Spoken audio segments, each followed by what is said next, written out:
하시고 온갖 재능과 은사들을 주셔서 한 주간 동안도 우리에게 아버지 복된 삶을 살게 하셨습니다. 주님 주신 은혜 감사해서 드려진 예물들 하나님이 받으시고 약속하신 대로 응답해 주실 것을 믿습니다. 하나님, 젊은 사자는 줄일지라도 아버지, 아무리 유능하고 탁월한 사람도 먹고 살기 힘들다는 그런 환경 속에서도 여호와를 경외하는 자에게는 모든 것이 부족함이 없게 하겠다는 그 약속의 말씀이 지금처럼 절실하게 하나님 아버지 필요한 때가 없었던 것 같습니다. 청년들이 살기 힘들다고 합니다. 청년들이 하나님 결혼을 포기하고 아버지 출산을 포기하고 아버지 하나님의 소중한 꿈을 향해서 도전과 성취하는 삶을 포기하는 힘들다고 하는 이때에 하나님을 경외하는 하나님의 사람들이 해답을 제시할 수 있도록 아버지여 그 은혜를 허락하여 주옵소서. 하나님, 주님께서 또 지난 한 주간 동안도 보이지 않는 곳에서나 보이는 곳에서나 하나님 몸된 교회, 하나님의 나라를 위해서 땀과 눈물과 정성과 시간과 물질을 아낌없이 쏟아부어 수고한 종들을 예수 그리스도의 이름으로 축복합니다. 하나님이 그렇게 먼저 그 나라와 그 일을 구하는 자의 먹을 것, 입을 것, 마실 것, 우리의 삶의 육신의 모든 필요를 하나님이 영광 가운데 풍성하게 채우겠다고 약속하셨습니다. 그 증인들 다 될 수 있도록 주님 도와주옵소서. 예수님의 이름으로 기도합니다. 아멘. 네, 오늘은 말씀 양털같이 희게 되리라. 이사야 1장 2절부터 10절 그리고 18절 말씀입니다. 제가 전달을 잘못해서 주보에는 잘못 기록되어져 있습니다. 우리 이사야 1장 2절부터 10절 그리고 18절 말씀 우리 함께 합독하겠습니다. 들으라 하늘이여 들으라 땅이여 귀를 기울이라. 여호와께서 말씀하시기를 내가 자식을 양육하였거늘 그들이 나를 거역하였도다. 소는 그 임자를 알고 나귀는 그 주인의 구유를 알건만은 이스라엘은 알지 못하고 나의 백성은 깨닫지 못하는도다 하셨도다. 슬프다 범죄한 나라여 허물진 백성이여 행악의 종자여 행위가 부패한 자식이로다. 그들이 여호와를 버리며 이스라엘의 거룩하신 이를 만홀히 여겨 멀리하고 물러갔도다. 너희가 어찌하여 매를 더 맞으려고 패역을 거듭하느냐. 온 머리는 병들었고 온 마음은 피곤하였으며 발바닥에서 머리까지 성한 곳이 없이 상한 것과 터진 것과 새로 맞은 흔적뿐이거늘 그것을 짜며 싸매며 기름으로 부드럽게 함을 받지 못하였도다. 너희의 땅은 황폐하였고 너희의 성읍들은 불에 탔고 너희의 토지는 너희 목전에서 이방인에게 삼켜졌으며 이방인에게 파괴됨같이 황폐하였고 딸 시온은 포도원의 망대같이 자매밭의 원두막같이 에워싸인 성읍같이 겨우 남았도다. 만군의 여호와께서 우리를 위하여 생존자를 조금 남겨두지 아니하셨다면 우리가 소돔 같고 고모라 같았으리로다. 너희 소돔의 관원들아 여호와의 말씀을 들을지어다. 너희 고모라의 백성아 우리 하나님의 법에 귀를 기울일지어다. 아멘. 18절 합독하겠습니다. 여호와께서 말씀하시되 오라 우리가 서로 변론하자. 너희의 죄가 주홍 같을지라도 눈과 같이 희어질 것이요 진홍같이 붉을지라도 양털같이 희게 되리라. 아멘. 3주를 거듭해서 똑같은 본문으로 하고 있습니다. 하나님의 은혜인 줄로 믿습니다. 오늘은 특별히 10절까지 그 읽는 곳을 넓혔습니다. 왜 넓혔는가? 소돔과 고모라라는 이 단어 때문입니다. 우리가 소돔 같고 고모라 같다는 것입니다. 그리고 지도자들은 소돔의 관원들을 같다고 말씀하고 있습니다. 이것은 무엇을 이야기합니까? 너희가 하나님의 자녀인데 세상 사람들과 다를 바 없다는 거예요. 너희가 예수 믿는 사람인데 예수 안 믿는 사람하고 다를 바 없다는 거예요. 그래서 하나님께서 소돔과 고모라를 불로 심판하셨던 것처럼 너희들이 하나님의 진노의 쓴 잔을 마시기에 마땅하다는 거예요. 이제는 끝났다는 거예요. 이제는 어떤 가능성도 하나님의 오래 참으심의 그 시간도 이제는 끝났다는 것입니다. 이러한 형편인 우리라는 거예요.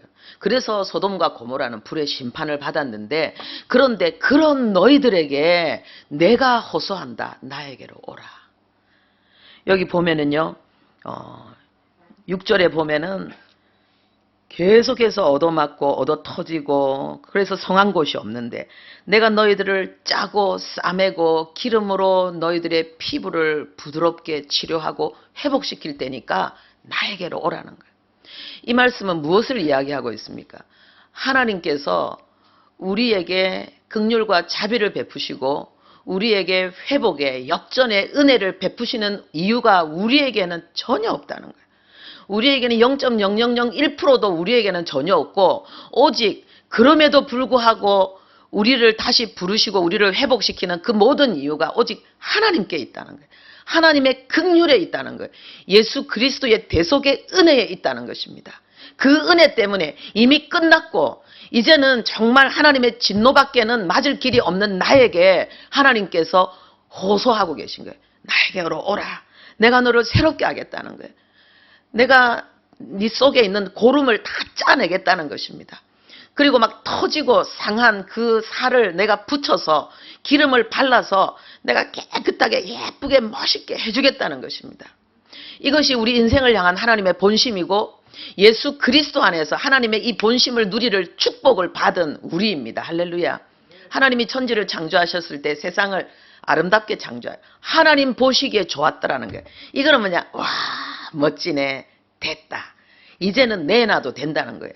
여기에서 이 멋지다, 하나님 보시기에 좋았더라는 이 말씀은 굿 상품이라는 게, 굿 제품이라는 거예요. 이 무엇을 이야기합니까? 너무 멋있고 너무 좋고 너무 적합하고 탁월하기 때문에 이제는 돈을 받고 줄 수 있다는 거예요. 사람들이 대가를 지불하고도 그것을 사간다는 거예요. 자기 소중한 돈을 기꺼이 아낌없이 내놓고 그것을 사갈 만큼 좋은 것. 하나님 보시기에 그렇게 좋다는 게, 누구에게 내놔도 하나님은 좋은 그 모습으로 천지를 창조했는데 그 중에 최고가 더 이상 좋을 수 없는 최상급이 우리라는 거예요. 우리라는 거예요. 그래서 하나님은 하나님의 형상이다. 네가 바로 내 모습이야. 나는 영이기 때문에 내 피조물들이 나의 모습은 볼 수가 없어. 그러나 너를 통해서 나의 피조물들이 나를 보는 거야. 나의 아름다움을, 나의 선함을. 얼마나 그것이 훌륭한지, 조화와 균형과 질서가 탁월한지, 멋있다, 최고. 너를 통해서 내가 그 일을 한다는 거예요. 근데 이런 우리가 죄 때문에 망가져서 정말 꿈 같은 얘기잖아요. 그래서 정말 어느 날 하나님께서 이 부분에 대해서 이렇게 생각을 하게 하셨는데, 여러분 폐차장에 제가 가본 적이 있거든요. 폐차장에 가보니까 정말 엉망진창 깨지고 째지고 부서지고 막 일그러지고 녹슬고, 이 형체가 정말 사람의 그 해골처럼, 그 자동차의 해골들이 너저분하게 이렇게 막 쌓여있는 그 폐차장에서 제가 생각을 했어요.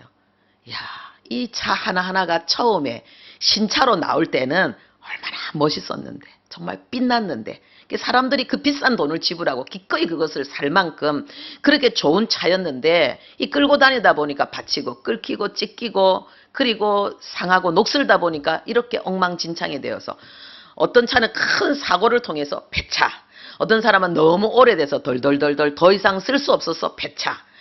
꼭 우리 인생의 모습과 같은 거예요. 우리 인생의 모습. 그런데 예수님이 우리를 구원하셨다는 거예요. 우리를 다시 신차로 만들어주신 거예요. 할렐루야. 그리스도인의 삶은 신차로 살아가는 거예요. 그 모습은 많이 일그러졌는데 부족한데, 그런데 쌩쌩 잘 달리는 거예요. 그리고 어쩔 때는 너무나도 멋진 모습을 드러내는 거예요. 이게 그리스도인의 삶이라는 거예요. 하나님이 오라는 거예요. 그래서 하나님께서 소돔의 그 고모라의 백성들아, 소돔의 관원들아, 이렇게 말씀하신 이유는 누구든지 괜찮다는 거예요. 네가 나는 안 돼. 하나님이 나한테는 좀 마음이 상했을 것 같아. 하나님이 나한테는 포기했을 것 같아. 이렇게 생각하는 그 누구도 아니야. 나에게 와. 내가 너를 바꾸겠어. 내가 너를 탁월하게, 멋있게, 훌륭하게, 정말 내가 보기에도 너무 좋고 네 자신이 생각할 때도 와 내가 이렇게 산다니 그리고 하나님을 믿지 않는 다른 사람이 볼 때도 너무 멋있어서 자세히 보다가 예수 하나님 살아계시구나. 그걸 발견하도록 하나님이 우리를 만드시겠다는 것입니다. 그래서 요한복음 7장 37절 38절에 보면 누구든지 목마르면 괴로우면 갈급하면 힘이 들면 나에게로 오라는 거예요. 네 배에서 네 중심에서 네 가슴 밑바닥에서부터 생수의 강이 넘치게 하겠다는 거예요. 기분 좋게 신나게 멋있게 그 기쁨을 다른 사람들에게까지 흘려보내면서 살 수 있도록 누구든지 나에게로 오라. 예수님이 직접 우리에게 하신 말씀이에요. 똑같은 말씀이지 않습니까? 어제 간증 이승재 목사님이 하셨습니다. 이분이 요한복음 10장 10절 말씀을 가지고 간증하셨는데 무엇을 이야기했습니까? 하나님은 우리에게 생명과 그리고 풍성한 삶을 주신다는 거죠. 너무 간증 멋있었어요. 요한복음 10장 10절 내용이 뭡니까? 도적이 오는 것은 도적질하고 죽이고 멸망시키려는 것뿐이다. 마귀가 너에게 찾아온 것은 너의 소중한 장점들을, 기쁨을, 꿈을, 희망을, 용기를, 능력을 그것을 빼앗고 너를 실패시키고 너를 완전히 네 인생을 망가뜨리기 위해서 마귀는 너에게 왔지만은 때로는 사람의 탈을 쓰고 때로는 이런 지식과 정보로 사단은 너의 삶 속에 들어왔지만은 나는 아니라는 거예요. 예수님이 직접 하나님이신 그분이 자기 자신을 우리에게 말씀하셨어요. 내가 온 것은 양으로 생명을 얻게 하고 더 풍성히 얻게 하기 위해다. 하나님의 생명을 너희들에게 주고 그리고 은혜로 풍성한 삶을 기쁨으로 춤추고 펄펄 뛰게 만드는 환호성치게 만드는 그 삶을 내가 너에게 주기 위해서 내가 너에게 왔다라고 말씀하시는 거예요. 그러면서 그 목사님이 이 삶을 증거하는데 이분 안 들은 분 한 분을 위해서 제가 조금 설명하면요. 자기 아버지가 알코올 중독자. 어머니를 때리는데 얼마나 심하게 때리는지 피투성이가 되게 만드는 거예요. 그런데 자기 마음의 소원은 그 환경으로 인해 가지고 아버지가 죽었으면 좋겠다. 아버지를 죽이고 싶다는 거예요. 그래서 어느 날은 칼을 들고 아버지 죽인다고. 오늘 네 인생 내 인생 다 끝났자. 이렇게 살아서 뭐하냐. 칼을 들고 뛰어들어갔는데 아버지가 아니라 어머니가 자기를 붙잡고 통곡하면서 우는 것이 내가 이렇게 힘들어도 지금까지 살은 이유는 너를 사람답게 살게 하려고 너를 나처럼 네 애비처럼 살게 하지 않고 너를 기쁘게 살게 하려고 그래도 평범한 그 삶은 살게 하고 싶어서 내가 이렇게 지금까지 이걸 견디고 있는데 네가 이러면 되냐 하면서 엄마가 붙들고 우는데 그래서 이제 또 삶이 이어진 거죠. 근데 이분이 주님을 만났어요. 주님을 만났는데 왜 만나느냐? 거기 또 하나가 더 있는데요. 이 누나가 또 그야말로 이게 뇌성마비, 완전히 몸이 일그러져서 이 팔다리가 굳어져 있어가지고 매일 대소변을 받아내고 그런데 이것을 엄마가 하고 자기가 해야 되는데 하여튼 어느 날 이 엄마가 없을 때 이 목사님이 자기가 한 그때는 어린 소년이죠. 소년이 그 힘든 중에도 힘을 내가지고 만들어 놓은 숙제를 이 언니가, 이 누나가 다 뜯어서 먹고 있는 거예요. 그러니까 너무 화가 나가지고 그 누나를 정신없이 두드려 팬 거예요. 그리고는 엄마가 오면은 들킬까 싶어가지고 미리 목욕을 시키고 자기가 한 그 죄를 완전 범죄로 만들어 놓은 거예요. 그런데 이분이 진리의 빛이 하나님의 복음이 그 영혼을 비춰올 때에 자기가 죄인이라는 걸 고백하는 거예요. 용서받을 수 없는 죄인. 그래서 그 누나는 아무 말 못하고 아무도 모르는 가운데 20몇 살에 그냥 죽어서 자기의 범죄는 땅에 묻혔어요. 근데 자기는 알잖아요. 그 누나를 때리고 나서 몸을 벗겨보니까 온몸이 피멍이 들어있는 거예요. 멍이 시커멓게 들어있는 거예요. 그래서 그 멍이 사라질 때까지 엄마가 씻기지 못하도록 자기가 엄마 오기 전에 먼저 다 씻겨놓고 완전 범죄를 만들었는데 그런데 자기는 그것이 역전이 되어져서 내가 죽어야 마땅한 죄인이라는 걸 그 사건을 통해서 깨닫게 하고 십자가의 감격을 누리고 서게 된 거예요. 근데 주님의 은혜가 들어올 때 그분의 마음속에 하나님의 생명이 들어오니까 하나님의 생명에는 생명의 능력, 생명의 본성, 하나님의 DNA가 그대로 드러나는데 아버지, 이제 따로 살고 있는데 그렇게 죽었으면 좋겠다고 생각했던 내 인생의 정말 불행의 이름 아버지, 그 아버지를 보고 싶은 거예요. 고아처럼 살았고 그리고 그 비참한 삶의 여정이 전부 이해되어지면서 아버지를 만나고 싶은 거예요. 이제는 자기가 아버지를 부를 때 다른 거예요. 이전과는 다르겠죠. 아버지, 아버지, 아버지. 이게 뭡니까? 생명이에요. 하나님의 생명이 내 속에 들어와서 하나님의 생명이 내 안에 역사하면은 다른 성품이 나타나게 돼 있어요. 그리고 하나님이 풍성한 삶을 주셨는데 어떻게 역전이 또 이루어졌는가. 가정이 날마다 피 터지게 찢고 뽑고하는 이 가정이기 때문에 이 소년의 가슴 속에 꿈꾸는 거는 뭐냐. 그냥 정상적인 가정, 행복한 가정. 나도 가정을 이룰 수 있을까. 그런데 하나님이 그 행복한 가정을 주신 것입니다. 할렐루야. 그 은혜로운 삶을 간증하고 있는 거예요. 그런데 많은 그리스도인들이 똑같이 생명을 받고 똑같이 하나님이 주시는 풍성한 은혜의 삶을 선물로 받았는데 그것이 발현되어지지 않는다는 거예요. 그게 체험되어지지 않는다는 거예요. 왜 그럴까요? 내가 하려고 해서 그래요. 내가 하려고 해서 그래요. 내가 내 상처를 내가 없애고 내가 내 수치를 내가 가리고 내가 어떻게 자라보려고. 어떨 땐 좋은 마음이에요. 주님이 나를 구원해서 천국까지 가게 하셨는데 내가 이제 주님 위해 살아야 된다고 생각하고 내가 하려고 하니까 안 된 거예요. 주님께 맡겨야 되는 거예요. 주님이 하시도록 믿고 맡기고 기다리고 나는 그냥 하나님의 그 은혜에 감사하면서 하나님이 주시는 이 아름다운 이 공동체 예배 가운데 와서 할렐루야 춤추고 노래하고 기쁘게 아멘 아멘 아멘. 예. 그러면서 주의 은혜가 흘러가는 대로 하나님이 우리에게 새 힘 주시고 새 은혜 주시기 위해서 허락한 이번에 다니엘 기도회 같은 이런 잔치 거기에 내가 주인공으로 참여하면서 믿고 의지하고 기다리면은 그 생명이 역사하는 거예요. 그 성령이 역사하는 거죠. 네. 오늘 이 본문 말씀에 하나님이 양털같이 희게 하리라. 또 앞에는 뭡니까? 눈과 같이 희게 하리라. 이건 뭘 이야기하는 거예요? 죄사함을 이야기하는 거잖아요. 하나님이 우리에게 이 죄사함의 복을 주기 위해서 우리 주님이 십자가라는 그 처참한 그 고통의 쓴 잔을 마셨잖아요. 우리의 고통을 해결하기 위해서 하나님이 선택하신 방법은 하나님이 스스로 그 고통의 쓴 잔을 마시는 거였잖아요. 그런데 그러면 우린 죄사함 받았잖아요. 그죠?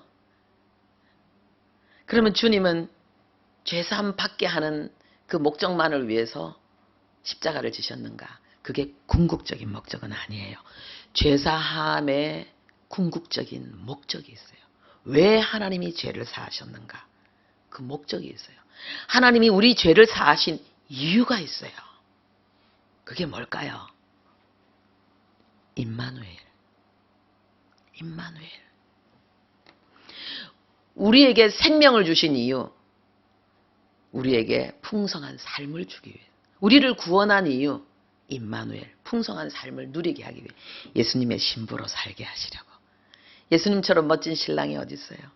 여기 남자분들 남편 노릇하기 힘들죠. 남자로 산다는 거 얼마나 힘든지 몰라요. 그 가정의 경제를 책임진다는 거. 내가 정말 나는 예쁘고 사랑스럽고 착하고 선한 아내를 맞이하고 싶은데 내가 그런 경제적인 힘이 없다는 거예요. 나도 자식 낳고 오손도손 살고 싶은데 여러분 유튜브 애기 그 모습 보세요. 근데 나는 경제적인 힘이 없다는 거예요. 그런 분들 오늘 복음 전하겠습니다. 여러분에게도 신랑이 있습니다. 예수님이십니다. 영적으로는 여러분도 신부입니다. 그래서 여러분이 신랑으로서 남편으로서 지는 모든 짐을 누가 지는 거예요? 예수님이 지고 계신 거예요. 그리고 여러분에게는 신부의 누림의 삶을 주시는 거예요. 여러분 정말 하나님께서 이 은혜가 여러분 안에 역사하면 용감해져요. 돈 없는데도 결혼해요. 돈 없는데도 자식 낳아요. 제가 그랬어요. 예, 우리 남편이 그랬어요. 그래서 저는요, 그냥 그것보다 더 모자라가지고 결혼하는데 돈이 필요한 줄도 몰랐어요. 돈이 필요한 줄도 모르고 통장에 돈이 하나도 없는데도 결혼 날짜 잡아놓고 아무 생각 없이 지냈어요. 그런데 하나님이 그냥 모자라면 모자란 대로 하나님이 채우시는데 어느 날 우리 아버지가 땅을 팔았어요. 저 시집 보내려고 밭을 팔은 거예요. 그래가지고 저에게 이 결혼 자금을 해가지고요. 필요한 거 다 뭐 신부 뭐 준비하는 거 그 다음에 돈까지 좀 주셔가지고 시집을 보냈어요.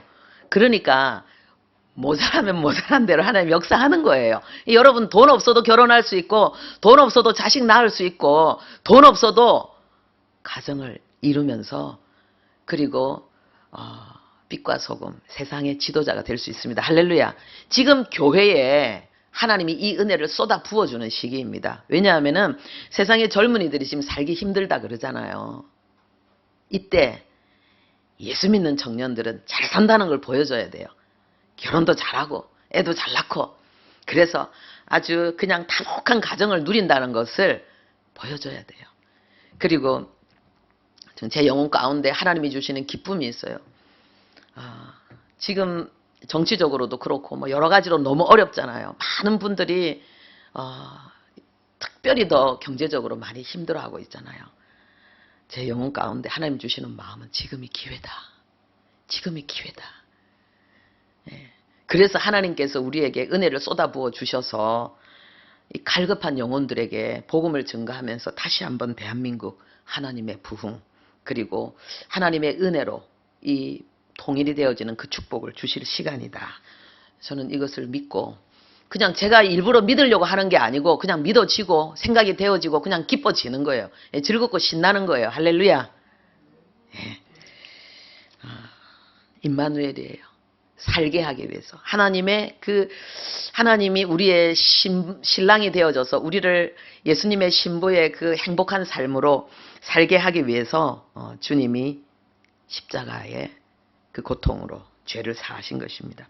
고린도후서 6장 16절에 보면은요. 너희는 하나님의 살아계신 하나님의 성전이라. 왜요? 죄사함 받았으니까. 예수의 피로 씻김 받았으니까 우리는 깨끗한 거예요. 하나님이 오셔서 거할 수 있는 성전이 된 거예요. 우리 다 같이 합시다. 나는 하나님의 성전이다. 나는 하나님의 성전이다. 이 몸이 성전인 거예요. 내 마음이 성전인 거예요. 그런데 하나님이 나를 성전 삼은 이유가 있어요. 너는 내 거야. 이렇게 하나님이 하려고 한 것이 아니라 하나님이 나를 성전 삼은 이유는 고린도후서 6장 16절 우리는 살아계신 하나님의 성전이다. 하나님께서 이르시되 내가 그들 가운데 거하며 두루 행하여 나는 그들의 하나님이 되고 그들은 나의 백성이 되리라. 할렐루야. 하나님은 내 속에 오셔서 남편 노릇 하시려고 나를 신부 삼고 나를 성전 삼으신 거예요. 남편 노릇 하려면 땀 흘려 수고해야 돼요. 아담에게 하나님 말씀하셨습니다. 네가 이마에 땀이 흘러야 먹고 살이라. 하나님께서 우리를 위해서 하나님이 땀은 나지 않을 것 같은데 하여튼 두루 행하여 쉬지 않고 일하신다는 것입니다. 하나님이 일하셔서 하나님이 역사하셔서 내 모든 삶의 영역에 하나님이 역사하셔서 나의 하나님이 되시고 나의 백성 우리는 나의 하나님이라고 부르게 하시고 하나님은 우리를 나의 백성이야 라고 부르게 하기 위해서 하나님이 우리를 성전 삼았다는 거예요. 예수님이 십자가 지신 이유 죄사함의 목적이 뭐냐? 임마누엘. 죄사함의 목적이 뭐냐? 풍성한 하나님의 자녀의 삶. 이게 죄사함의 목적이라는 거예요. 두루 행하여서 나의 하나님이 되는 거예요. 나의 하나님. 우리 다니엘 기도해 보니까는 얼마나 많은 사람들이 자기들이 자랑하고 있는 그 하나님 얼마나 멋있어요. 나의 하나님, 나의 하나님. 또 하나님은 나의 백성, 나의 백성. 그런데 하나님은 우리에게도 그 일을 이루기를 원하시는 거예요. 나의 하나님, 하나님이 나의 하나님 되게 하시려고 이렇게 부족하고 모자란 내가 하나님의 백성으로 세상 가운데 일어나게 하시려고 하나님이 우리를 성전 삼으시고 우리 안에 거하신다는 거예요. 거한다는 말은 거주한다는 거예요. 내 속에서 산다는 거예요. 언제까지? 영원히. 영원히 그 하나님 내게 사신다는 거예요. 예. 여기 오늘 본문에 양털같이 희게 되리라. 그리고 제목이 양털같이 희게 되리라인데요. 여러분 양털 직접 보셨습니까? 이게 털을 이렇게 뒤집고 그 안에 살을 볼 수가 없어요. 너무 촘촘하게 이 양털이 나 있고요. 이게 또 꼬불꼬불 해가지고 막 서로 엉켜가지고 그 안에 맨살을 볼 수가 없어요. 이 양털은요, 하나님의 은혜를 상징한 것입니다. 하나님의 은혜의 상징. 우리의 부족하고 모자라고 수치스럽고 그리고 연약하고 참 낯뜨거운 부끄러운 그 모든 모습을 하나님의 은혜로 가려주신다는 거예요. 풍성한 은혜로 하나님의 형상, 하나님의 모습, 하나님의 이미지를 나타내는 삶을 하나님이 살게 해주신다는 거예요. 사람 냄새가 아니라 복음의 향기가 나타나는 그런 모습으로 살게 해주신다는 거예요. 예, 성경은 그걸 증거하고 있잖아요. 모든 하나님의 사람은 자기가 훌륭해서 된 게 아니에요. 하나님의 은혜가 그 사람을 사로잡은 거예요. 그래서 우리가 간증할 때 우리 다 같이 합시다. 하나님 대단하네. 하나님의 은혜가 대단하네. 우리도 그 간증의 주인공이 될 수 있는 것입니다. 네. 그리고 이 양털이라는 이 단어 속에는요, 이 체메르라는 이 단어 속에는 그냥 양털, 울이라는 그 내용뿐만 아니라 저항하다, 버티다, 곤두세우다라는 숨은 뜻이 있습니다. 참 이 히브리어 헬라어는요, 너무 멋있어요. 그 속에 그냥 그 단어 하나, 양털이라는 이 속에요, 그냥 복음이 그대로 이 단어 하나에 복음이 그대로 들어가 있는 거예요. 복음의 내용이 꽉 차 있는 거예요. 하나님의 은혜가 나를 사로잡으면, 하나님의 은혜가 나를 무장시키면 나는 저항하는 사람이 되는 거예요. 사단이 나에게 주는 여러 가지 불안과 두려움과 염려와 낙심, 내 속에 또 일어나는 미움과 분노와 이런 좌절들, 이런 것들이 전에는 그것을 그냥 불가항력적으로 받아들이고 거기에 반응했는데 하나님의 은혜가 나를 사로잡으니까 내 속에서 새로운 하나님이 생수의 강이 흘러나와가지고 그 세력을 몰아낸다는 거예요. 할렐루야. 은혜가 나를 변화시킵니다. 그냥 나는 하나님의 은혜 속에 나를 갖다 놓으면 되는, 오늘 여러분들처럼 여러분 잘하고 계신 거예요. 미래는 바로 여러분의 것입니다. 미래의 간증의 주인공이 바로 여러분입니다. 여러분의 가정입니다. 버티다 그랬잖아요. 하나님의 약속의 말씀 붙들고 하나님이 응답하시는 그 시간까지 견디는 거예요. 그냥 견디는 것이 아니라 하나님을 찬양하면서 하나님을 감사하면서 견디는 거예요. 그 김희야, 그죠? 그 얼굴에 그 빨간 점을 가득 안고 태어났고, 그래서 부모에게 버림받았고, 그런데 이제 연애도 하고 결혼도 꿈꿀 수 있는 나이에 이 얼굴에 또 암이 생겨서 얼굴의 반을 뜯어내니까 얼굴이 일그러지잖아요. 그런데 하나님의 은혜가 그 사람을 사로잡으니까는 감사하게 되잖아요. 그 속에서 감사한다는 거예요. 이 능력이 하나님이 우리에게 주고자 하는 것입니다. 할렐루야. 그 은혜가. 여러분, 나는 의지가 약해서, 나는 감정적이라서 아니에요. 아니에요. 그래도 괜찮아요. 하나님의 은혜가 나를 사로잡으면 나는 천하무적이 되는 거예요. 나를 공격하는 그 어떤 어둠의 역사도 이겨내고, 그리고 하나님의 때까지 인내를 온전히 이루어서 하나님의 말씀을 30배, 60배, 100배 결실을 맺는 자가 되는 것입니다. 그리고 이 양털이라는 이 단어 속에요, 이 곤두세우다라는 숨은 의미가 들어있어요. 저항하다, 버티다, 곤두세우다, 일어난다는 건 하나님이 나의 뿔을 세우시는 거예요.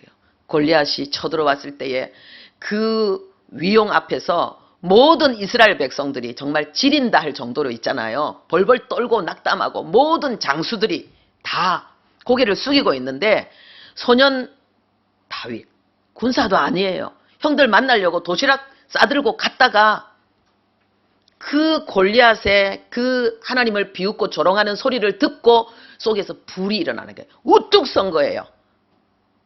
네가 조롱하는 하나님의 이름으로 내가 오늘 너를 죽이고 너를 짐승의 밥이 되게 만들겠다. 할렐루야. 우리를 하나님이 이런 사람으로 만드시는 거예요. 우리가 약하고 부족해도 중요한 시간에 하나님을 위해서 우리는 일어날 수 있는, 그리고 도전할 수 있는, 세상 가운데 우리의 인생 돈을 벌기 위해 사는 것이 아니라, 살기 위해 사는 것이 아니라 복음의 깃발을 높이 세우고 흔들기 위해서 나는 살아간다는 거예요. 그렇게 우뚝 선 하나님의 진리의 기둥으로 살아가는 그 은혜, 그 능력, 하나님께서 우리를 양털같이 희게 하신다는 이 말씀 속에 다 들어있는 것입니다. 할렐루야. 하나님이요 말씀하셨어요. 원수는 네 집안 식구라는 거예요. 집안 식구. 여러분, 우리 인간이 뭡니까? 이렇게 정의하셨습니다. 인간이 뭔가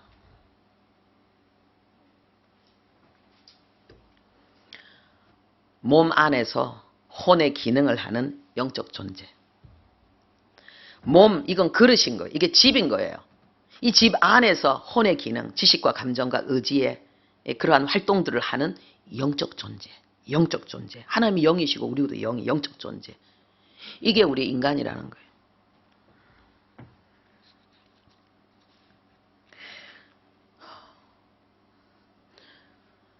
뭐 얘기하다 지금 이 얘기로 왔는지 길을 잃었네요, 제가. 예? 희열. 전도사님, 내가 뭐 얘기하다 여기 온 것 같아. 이 얘기를 왜 했는지, 뭔가 목적이 있어서 이 말 꺼냈는데. 하나님 은혜. 네. 희야 집사님. 그 멋있죠? 멋있어요.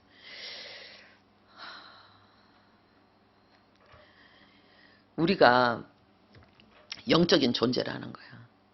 하나님은 영이시잖아요. 하나님의 영이 나를 사로잡으면 나는 하나님의 모습을 나타낸다는 거예요. 하나님의 형상. 우리 인간의 정의잖아요. 인간이 누구냐? 하나님의 형상이라는 거예요. 하나님 모습을 드러낸다는 거예요. 너무 멋있잖아요. 여러분, 간증의 주인공들 멋있지요? 우리 모습인 거예요. 할렐루야. 우리 모습인 거예요. 내가 성령 충만하면, 하나님의 은혜가 나를 사로잡으면, 하나님의 말씀이 나를 사로잡아 이끌어가면은 나의 삶이 저렇다는 거예요. 그리고 스토리가 다르죠. 모양이 다르죠. 지금 현재 내 자리에서 다른 사람은 인정 안 해도 나는 감사합니다, 주님. 고백하게 됩니다. 그리고 그 히브리어에는 또 이 멋진 내용이 나오는데요. 하나님께서 우리에게 주신 이 자녀의 삶이 정말 하나님의 은혜를, 하나님의 살아계심을 간증하는 삶인데, 하나님께서 양털같이 희게 하리라는 이 말씀과 함께 또 이 열왕기하 21장 13절에 보면은 구원이 뭐냐, 하나님의 은혜가 뭐냐, 그릇을 씻는 것이다, 이렇게 되어 있습니다. 그래서 거기에 보면 그릇을 씻어 엎음같이 예루살렘을 씻어버릴지라, 하나님 이렇게 말씀하십니다. 이 씻어서 버린다는 것이 아니라 씻어버릴 거야, 씻을 거야, 하나님 이렇게 말씀하시는 거예요. 양털이 그냥 양털이라는 그 의미뿐만 아니라 저항하다, 버티다, 곤두세우다는 의미가 있는 것처럼요, 하나님이 씻는다는 이 말씀에는 그냥 단순히 씻는다는 의미만 있는 것이 아니에요. 깨끗하게 한다는 의미만 있는 것이 아니에요. 골수가 가득하다, 풍부하다라는 의미가 여기 또 함께 들어있습니다. 할렐루야. 이거는 뭡니까? 하나님이 예루살렘을 씻어버린다는 말이에요. 내가 구원받았지만, 내가 구원받은 하나님의 자녀지만은 하나님의 형상으로 살지 못하고 아직도 마귀의 형상이 내 안에 찌들려 있는 그 습성이 계속해서 일어나는, 나도 원치 않고 하나님도 원치 않는 이 안타까운 삶을 하나님께서 바꿔버리겠다는 거예요. 내가 씻어버리겠다는 거예요. 씻어버렸다. 예루살렘을 씻어버리겠다는 거예요. 나의 예루살렘을 내가 새롭게 하겠다는 것입니다.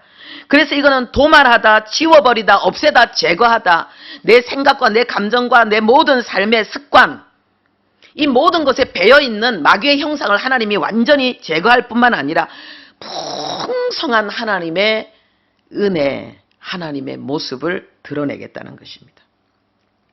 그리고 하나님이, 제가 여기에 너무 감동받은 게 뭐냐면, 하나님이 씻는다는 이 말이요, 문법으로 이게 완료로 되어 있어요. 그게 뭐냐 하면은, 하나님이 완전히 완전히 씻어서 그 예루살렘의 그 죄가, 그 그릇에, 우리의 그 그릇에 이 죄의 흔적이 완전히 제거되게 하겠다는 거예요. 한 번도 더러워진 적이 없는 그릇으로 하나님이 우리를 만들어버리겠다는 것입니다. 할렐루야.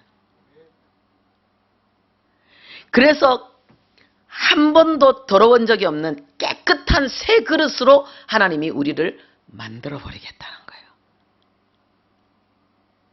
하나님의 자녀인 우리를 향하여서 하나님이 가지고 계신 열정이에요. 하나님은 우리를 포기하지 않습니다. 왜요? 예수의 피.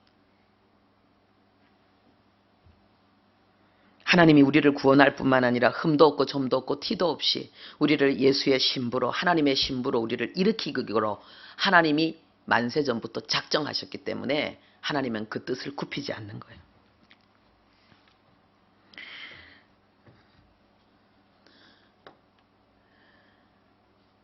그리스도인의 삶이 무엇인가? 하나님의 생명을 소유했을 뿐만 아니라 죄사함 받았을 뿐만 아니라 풍성한 은혜를 누리고 나타내고 흘려보내는 삶. 어떻게 그걸 살지? 하나님이 하십니다.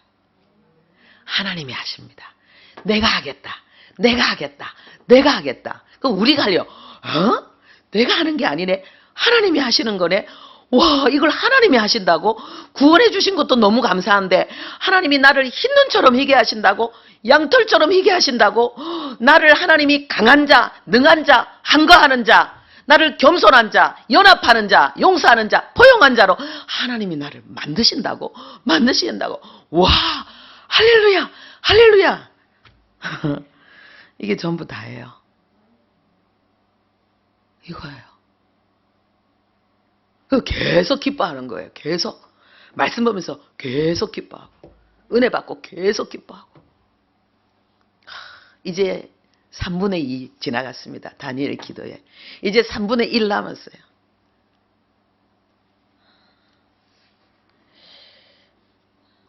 저는 이번에 얼마나 많은 은혜를 받았는지 여러분들도 다 은혜 받았겠지만 저도 은혜 받았어요.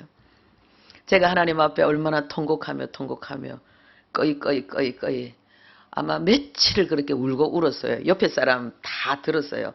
어떻게 생각하면 아니 목사가 되었고 채신머리도 없이 무슨 죄를 많이 지었다고 저렇게 통곡하며 우는가. 여러분 그렇게 혹시 생각할 수도 있지 않을까. 근데 내가 살아야 되기 때문에 그런 거 생각할 수 없어요. 그리고 저는 훈련이 돼 있어요. 완전히 훈련이 돼 있어요. 저는 옆에 사람을 너무 의식해가지고 저는 기도 소리를 못 내던 사람이에요.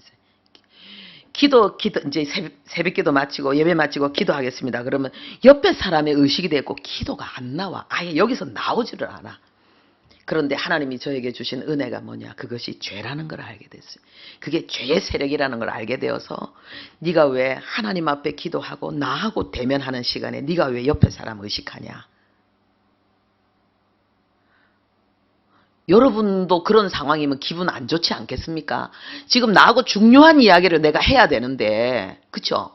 집사님 저하고 지금 중요한 이야기를 하려고 시간을 특별히 냈는데 제가 자꾸만 딴 사람 의식하고 자꾸 딴 거 하고 전화 왔는데 전화 오래 걸고 막 뭐 내가 없는 듯이 막 이렇게 하고 하면은 집사님 기분이 어떻겠어요? 내가 존중이 여김 받지 못하는구나. 이런 생각 들지 않겠습니까? 누구 닮아서 그 생각하는 거예요? 하나님 닮은 거예요. 하나님도 마찬가지인 거예요. 우리가 기도해야 될 시간에 하나님께 기도하지 않고 사람 의식해가지고 뭔가 이렇게 하고 이게 죄라는 걸 알게 해줘서 그래가지고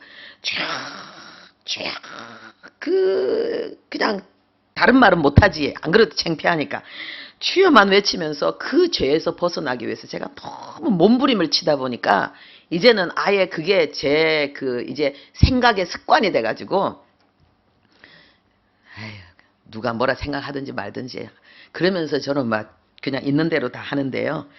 제가 회개한 내용이 뭐냐? 우울증인 것 같기도 하고 아닌 것도 같기도 한 그 아픔 속에서 오랜 세월을 지나면서 저는 매일매일 사는 것이 힘들었어요. 하루를 살아낸다는 것이 얼마나 힘들어서 이렇게 살다가 죽으면 천국이니까 이렇게 사는 것도 너무 감사하니까 그렇게 살았고 그런데 이번에 그 주일날 저녁입니까? 김윤상 선교사님 김윤상 선교사님이 간증하셨잖아요.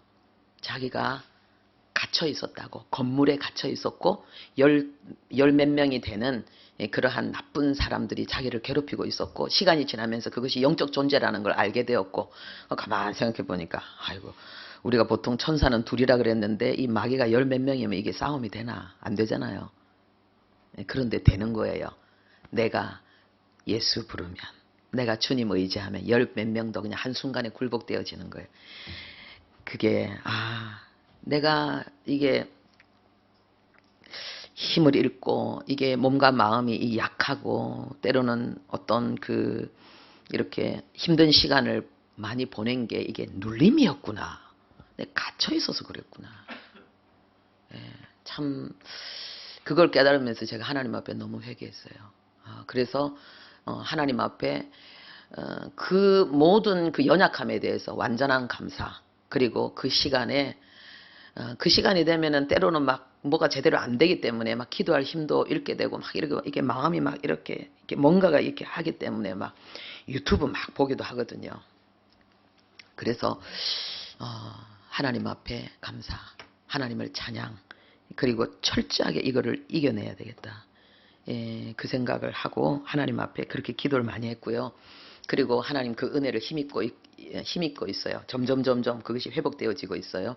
그리고 또 하나는 여러분이 제가 좀 약간 더 좀 충만한 것 같지 않습니까? 더 자유로운 것 같지 않습니까? 그 결과예요. 그리고 또 하나는 우리 가정에 문제가 있어요.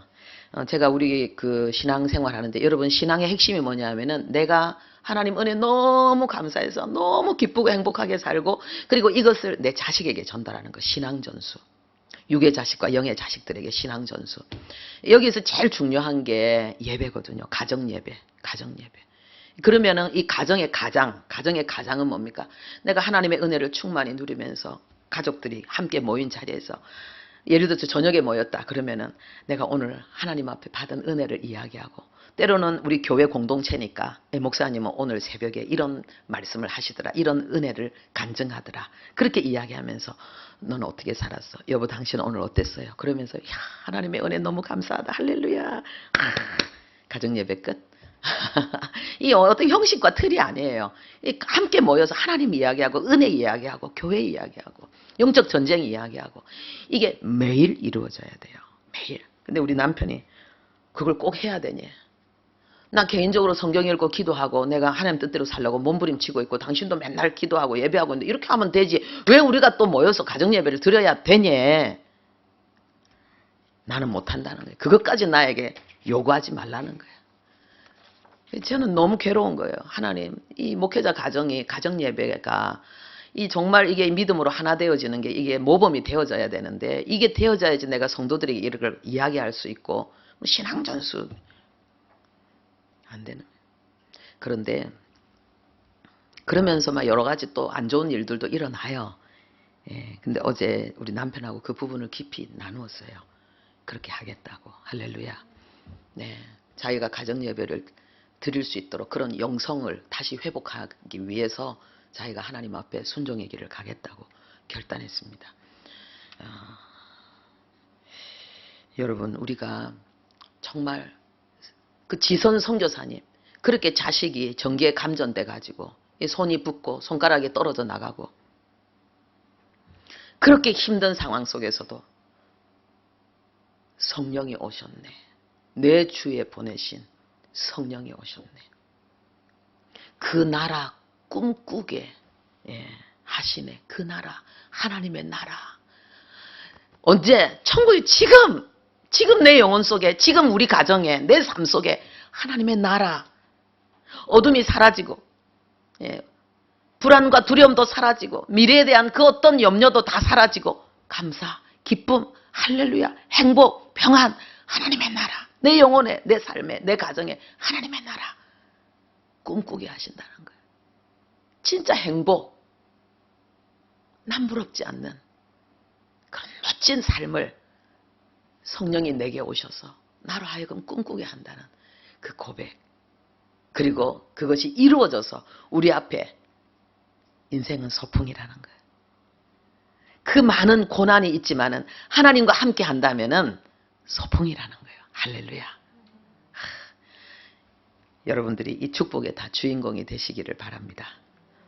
하나님 아버지, 우리에게 예수 생명, 하나님의 생명, 하나님의 DNA를 주셨고 그 하나님 우리의 신랑이 되어서 우리를 성전 삼아 함께 살면서 동거하면서 우리를 나의 하나님이라고 부르고 그리고 하나님이 나를 나의 백성이라고 부르는 그 은혜로운 삶을 우리에게 주셔서 감사합니다.